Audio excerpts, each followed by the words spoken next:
اهلا بيكم في وظيفه نوعيه.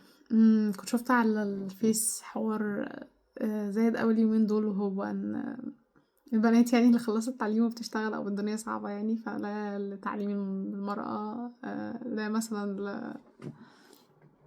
ان المراه تشتغل يعني، ومع رفاهيه المراه او حاجه زي كده. فاستفزني فكره رفاهيه، لان المراه ما عندهاش اختيار تاني غير اللي وصلت ليه اليوم ده. ومش ده مش هيتغير غير لما المجتمع نفسه يتغير. ليه؟ لان من البداية البنات ما كانوش بيتعلموا. طب وكان ايه اللي بيحصل لما ما بيتعلموش؟ يعني نرجع مثلا 50 سنة لورا كده، او 60 سنة او اكتر، مش عارفة، بس يعني اهالينا، يعني معظم اهالينا مش متعلمين او مش مكملين تعليم.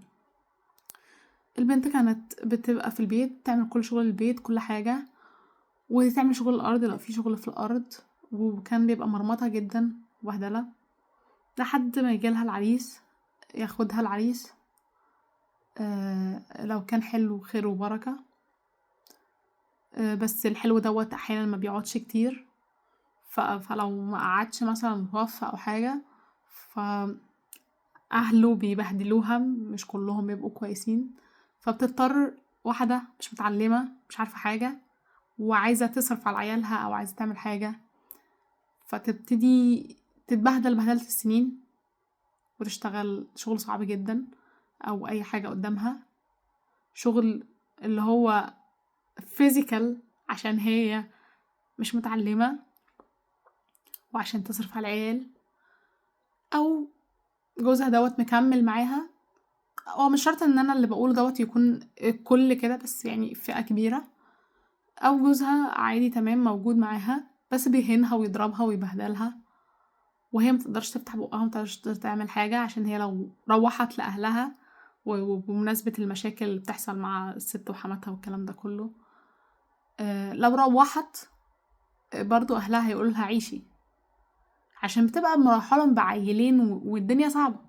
فهيصرفوا على عيال حد تاني ويمشوا. يعني مش كل العائلات مثلا لما بنتهم تجيلهم هيطبطبوا عليها ويقعدوها جنبهم، فبيقول لها عيش، فترجع تتهان وتتبهدل وتكمل في الإهانة دي، وما تبقاش عندها اوبشن تاني، لأن هي مش هتعرف تصرف على نفسها ومش هتعرف تعمل حاجة.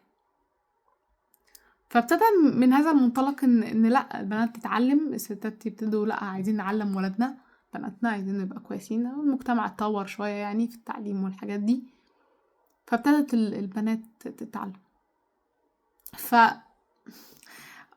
انتوا محسساني ان انتوا عندكم الاختيار مثلا، او الاوبشن، او الرفاهية دي. انتوا ما عندكوش، لان هو المجتمع زي ما هو البيت المصري زي ما هو الذكور زي ما هم. مش عايزة اقول رجالة، لان الراجل راجل.